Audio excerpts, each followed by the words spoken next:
Hello book buddies, I hope all of you are doing great. Plato ने फलसफे की दुनिया में कुछ ऐसे जीनियस आइडियाज दिए जो उसके बाद कोई फलसफी ना दे पाया। चलें जरा एक के बाद एक प्लेटो के फलसफे के जो कोर आइडियाज हैं उनको डिस्कस कर लेते हैं। देखिए बुक बडीज, आज ना आप लोगों ने मेरे से एक बात सीख लेनी है। जब भी आपने किसी भी फिलोसोफर या फलसफी को पढ़ना है ना, तो आपने इस बात की खोज लगाने की कोशिश करनी है कि उस फिलोसोफर का ग्रैंड प्रोजेक्ट क्या था, यानी कि इंसान की जिंदगी के, सोच के, एग्जिस्टेंस के, सोसाइटी के वो कौन से प्रॉब्लम्स थे जिनको वो सॉल्व करना चाहता था। प्लेटो की बात करें तो वो नेचर ऑफ रियलिटी को, नॉलेज को, वर्च्यू को और एक आइडियल सोसाइटी कैसे क्रिएट होती है इसको समझना चाहता था। नेचर, सोसाइटी और मॉरल्स को लेकर वो एक ऐसा सिंथेसिस क्रिएट करना चाहता था जो इटर्नल हो और इम्यूटेबल हो, यानी कि वो इखलाकी उसूल या रूल्स जो बदले ना जा सके, जो हर हालात में, हर सोसाइटी में वैलिड हो। उसने अपना पूरा फलसफा इसी अनचेंजिंग रियलिटी पर बेस किया। यहीं से दोस्तों हम लोग बढ़ते हैं उसकी फिलॉसफी के सबसे यूनिक, बिजार और सबसे बड़े आइडिया की तरफ, यानी कि थ्योरी ऑफ फॉर्म्स।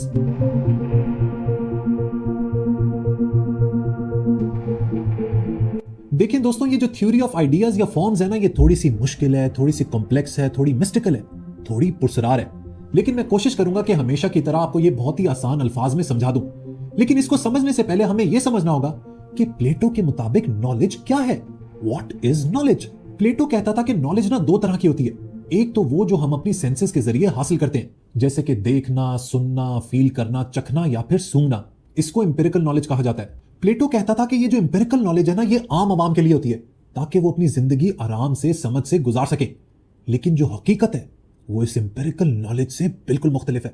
हेराक्लाइटस की तरह, पाइथागोरस की तरह और सोक्रेटिस की तरह प्लेटो का भी ये मानना था कि ये जो दुनिया है ना, जिसे हम अपनी एम्पिरिकल सेंसेस से समझने की कोशिश करते हैं, ये सिर्फ एक इल्यूजन है, ये हमारी नजरों का धोखा है, ये सब माया है। जो रियल ट्रूथ है वो तो पर्दे के पीछे सब इंसानों से छुपा हुआ है, और सिर्फ एक फलसफी ही है जो इन राजों के ऊपर से पर्दा उठा सकता है। एंड गेस व्हाट, प्लेटो ने ऐसा ही किया। देखिए, प्लेटो की जो थ्योरी ऑफ फॉर्म्स का बेसिक आइडिया ना, वो ये कहता है कि इस दुनिया में जो चीजें हम देखते हैं वो असल में रियल में नहीं है, ये सिर्फ उनकी नकल है, यानी कि ये बस उनके शैडोज हैं। प्लेटो कहता था कि चीजों की असल और परफेक्ट फॉर्म्स किसी और दुनिया में मौजूद है, और इस दुनिया का नाम है वर्ल्ड ऑफ फॉर्म्स। ये जो रियलिटी में हम लोग जो भी एक्सपीरियंस करते हैं, सूरज, चांद, सितारे, किताबें, कैमरा, माइक, लोग, ये सब उस असली दुनिया की सिर्फ एक रिफ्लेक्शन है। ये बात ना मैं आपको मिसाल से समझाता हूं। हर कुर्सी जो आप देखते हैं वो दूसरे से अलग होती है। किसी का डिजाइन डिफरेंट होगा, किसी का कलर और किसी का साइज। लेकिन दोस्तों, कुर्सियां चाहे एक दूसरे से कितनी ही मुख्तलिफ हों, आपके जहन में कुर्सी को लेकर एक आइडिया जरूर मौजूद है। कुर्सी एक ऐसी चीज है जिसे बैठने के लिए बनाया गया है। प्लेटो का कहना था कि हमारे जहनों में कुर्सी या चेयर को लेकर जो भी स्ट्रक्चर या पैटर्न होता है ना, दरअसल वही हकीकत होती है। वो पैटर्न हमेशा एक जैसा रहता है। ये चेयर की perfect form world of ideas में एग्जिस्ट करती है, और इस दुनिया में जो तमाम कुर्सियां हैं वो इसी ओरिजिनल चेयर का इनकम्प्लीट वर्जन है। प्लेटो ने मजीद इस थ्योरी ऑफ फॉर्म्स को समझाने के लिए एक कमाल की एग्जांपल दी जिसे कहा जाता है एलेगरी ऑफ द केव। अगर दोस्तों आप ये एग्जांपल समझ गए ना, तो आप इस थ्योरी ऑफ फॉर्म्स को बखूबी समझ जाएंगे।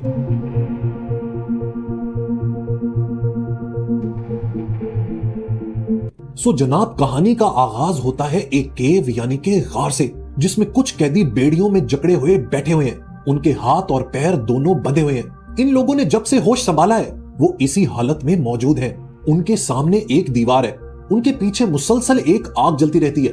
इस गार में इस आग के सिवाय कोई रोशनी मौजूद नहीं होती। इस आग के सामने कुछ लोग मुसलसल हाथों में कुछ चीजें पकड़े हुए खड़े रहते हैं, और आग की रोशनी की वजह से इन चीजों का साया उस दीवार पर पड़ता है जो उन कैदियों के सामने है। इन कैदियों के लिए ये साए, ये शैडोज ही रियलिटी है। वो पूरी उम्र उन सायों को बड़े ही जज्बाती अंदाज से देखते हैं, क्योंकि उन्हें लगता है कि अगर वो उनको सही तरीके से देखते रहे, पूरी अटेंशन के साथ, तो उसी में उनको कामयाबी मिलेगी। एक दिन होता कुछ यूं है कि उनमें से एक कैदी अपनी बेड़ियां छुड़वाकर गार से बाहर जाने की कोशिश करता है। जब वो थोड़ी दूर जाता है तो उसे एक रोशनी नजर आती है। वो उस रोशनी की तरफ बढ़ता है और देखते ही देखते गार से बाहर निकल जाता है। बाहर निकलते ही उसकी आंखें चुंधिया जाती हैं और वो हैरान और परेशान हो जाता है, क्योंकि पहली दफा वो अपनी जिंदगी में सूरज देखता है, लोगों को देखता है, दरख्तों को देखता है, चरिंद परिंद को देखता है, घास को देखता है। गोया वो इस दुनिया के सारे रंग पहली दफा देखता है। He gets dazzled by the beautiful sunshine. लोगों को देखकर उसके होश उड़ जाते हैं। उसे यकीन ही नहीं आता कि जिन सायों को वो सारी उम्र रियलिटी समझता रहा, दरअसल उनकी तो कोई हकीकत ही नहीं है। हकीकत तो ये है जो मैं अब देख रहा हूं। वो बहुत ही एक्साइटेड और इलेटेड होकर गार में वापस जाता है और अपने साथी कैदियों को बताता है कि असल दुनिया बाहर है, ये जो तुम साए देख रहे हो ये तो एक इल्यूजन है, सिर्फ नजर का धोखा है। उसके जो साथी कैदी होते हैं ना, वो पहले उसका मजाक उड़ाते हैं, उस पर हंसते हैं, लेकिन वो फिर भी अपनी जिद पर कायम रहता है और उन लोगों को कन्विंस करने की कोशिश करता है कि गार से बाहर चलो। आहिस्ता आहिस्ता कैदियों की ये अम्यूजमेंट गुस्से में बदल जाती है और वो फैसला करते हैं कि ये शख्स जो भी बाहर की दुनिया के बारे में बकवास कर रहा है, इससे बचने का सिर्फ एक ही तरीका है, और वो ये कि इसको मार दिया जाए। और कहानी यहीं पर खत्म होती है। प्लेटो अपनी इस एलेगरी से समझाना यह चाहता था कि इस दुनिया में जिन चीजों को हम लोग हकीकत या रियलिटी समझते हैं ना, वो दरअसल सिर्फ उन असली चीजों का शैडोज होते हैं। असलियत तो शायद हमारे सामने कभी आती ही नहीं है, और लोग इन्हीं शैडोज, इन्हीं सायों की मोहब्बत में इस हद तक मुब्तला हो जाते हैं कि पूरी जिंदगी वो रियलिटी के बारे में जानना ही नहीं चाहते। उनके लिए यही सच है, यही हकीकत है। प्लेटो का कहना था कि असली नॉलेज है ही वो जो आपको इन वर्ल्ड ऑफ फॉर्म्स के बारे में सही तरीके से बता सके। लेकिन दोस्तों, यहां पर सवाल यह बनता है कि भाई ये जो वर्ल्ड ऑफ फॉर्म्स है, इसको हम समझेंगे कैसे? How do we understand it?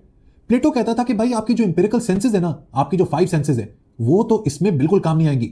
इसमें सिर्फ एक ही चीज काम आएगी, and that is your power of reasoning. आप सिर्फ रीजन के जरिए इन ओरिजिनल फॉर्म्स के बारे में जान सकते हैं, क्योंकि इंसानों की जो सेंसेस होती है ना, वो डिसेप्टिव होती हैं। वो कभी कभार इंसानों को चकमा दे जाती हैं। लिहाजा जेन्युइन नॉलेज हासिल की जाती है through the power of reasoning. इस थ्योरी ऑफ फॉर्म्स के मुताबिक ये दुनिया 2 हिस्सों में डिवाइडेड है। एक तो है द वर्ल्ड ऑफ अपीयरेंस, यानी कि वो दुनिया जिनमें हम लोग रहते हैं, जिनमें हमें ये चीजें नजर आती हैं, and the other one is the world of reality. ये वो रियलिटी है जो इटर्नल है और इम्यूटेबल है। दुनिया की कोई ताकत इस रियलिटी को नहीं बदल सकती।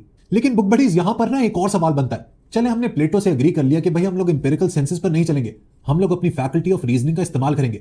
लेकिन ये कैसे पता लगेगा कि कौन सी चीज वर्ल्ड ऑफ फॉर्म्स में है और क्या चीज वर्ल्ड ऑफ अपीयरेंस में है?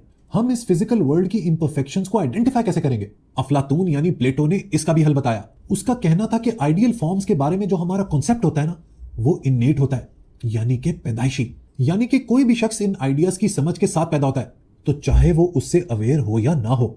वो कहता था कि इंसान 2 हिस्सों में डिवाइडेड है, एक है बॉडी और एक सोल। बॉडी का ताल्लुक होता है सेंसेस से, जबकि सोल का ताल्लुक होता है रीजनिंग से, और इस रीजनिंग के जरिए ही हम इन वर्ल्ड ऑफ फॉर्म्स तक पहुंच सकते हैं। प्लेटो ने एक और मिस्टीरियस और पुरसरार बात कही। उसका कहना था कि हमारी पैदाइश से पहले हमारी रूह पैदा हो जाती है, और चूंकि हमारी ये रूह, हमारी ये soul in world of ideas में रहती है, लिहाजा उसे इन सब परफेक्ट फॉर्म्स के बारे में पता होता है। लेकिन जैसे ही ये सोल हमारी बॉडी में बेदार होती है, उसे ये सब बातें भूल जाती हैं। हमारी इस रूह के अंदर उस वर्ल्ड ऑफ आइडियाज के जो परफेक्ट फॉर्म्स थी ना, उनकी सिर्फ एक धुंधली सी इमेज रह जाती है। लिहाजा जब हम रियल लाइफ में किसी घोड़े को देखते हैं ना, तो हम घोड़े को तो आइडेंटिफाई कर लेते हैं, लेकिन वो घोड़ा इम्परफेक्ट होता है। इस घोड़े पर गौर किए बगैर मिली सेकंड्स के अंदर हमें पता लग जाता है कि ये जो चीज हमारे सामने दौड़ रही है, ये एक घोड़ा है, क्योंकि इस घोड़े की परफेक्ट फॉर्म ऑलरेडी हमारी रूह उन वर्ल्ड ऑफ आइडियाज में देख चुकी है, और कहीं ना कहीं हमारे सामने फिजिकल वर्ल्ड में मौजूद ये घोड़ा उस परफेक्ट फॉर्म से मिलता जुलता है। इस आइडिया को ना जरा मजीद बिजार करते हैं। प्लेटो का यह कहना था कि जब हम लोग अपने फिजिकल वर्ल्ड में इन चीजों को देखते हैं ना, तो हमारी रूह कांप जाती है। उसके अंदर एक ख्वाहिश पैदा होती है कि वो फिर दोबारा उसी वर्ल्ड ऑफ आइडियाज में वापस चली जाए। प्लेटो ने इस फीलिंग को इरोस का नाम दिया, यानी कि लव।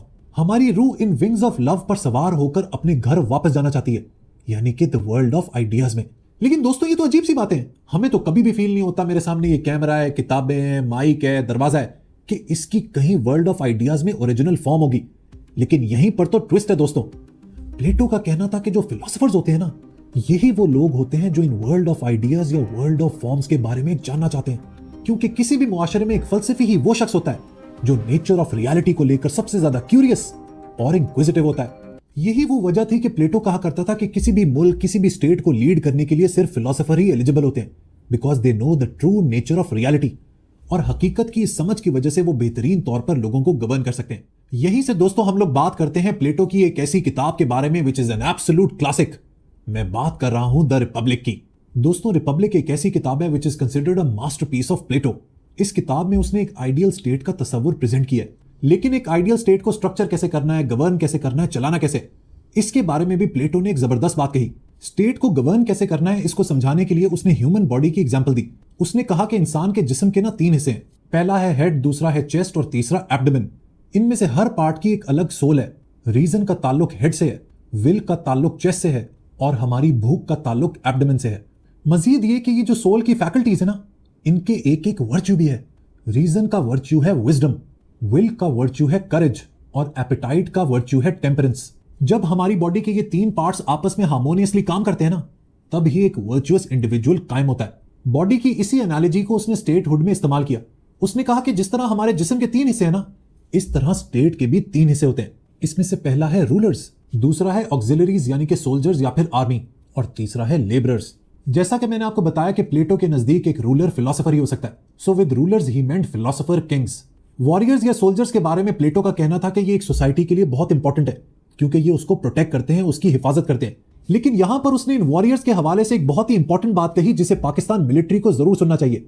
उसने कहा कि ये वॉरियर्स इंपॉर्टेंट तो होते हैं, लेकिन ये सिर्फ तब बैक करते हैं जब गवर्नमेंट चाहती है, यानी कि they are under the control of government.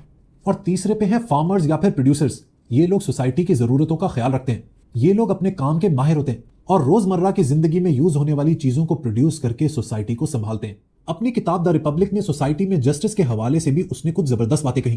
प्लेटो के मुताबिक एक आइडियल स्टेट में इंसाफ तब होता है जब हर शख्स अपना काम करता है, यानी कि अपना काम करो और दूसरे के कामों में दखल अंदाजी ना करो। हर इंसान को वही काम दिया जाए जो उसके लिए बेस्ट हो या जिसमें उसका टैलेंट मौजूद हो। सिर्फ इसी तरीके से सोसाइटी के अंदर बैलेंस क्रिएट हो पाएगा, जस्टिस कायम हो पाएगा, और तभी एक इंडिविजुअल अपने ऑप्टिमम पोटेंशियल को पहुंच पाएगा। लेकिन प्लेटो ने सिर्फ स्टेट में जस्टिस की बात नहीं कही, उसने इंसान के अंदर भी अदल इंसाफ की बात कही।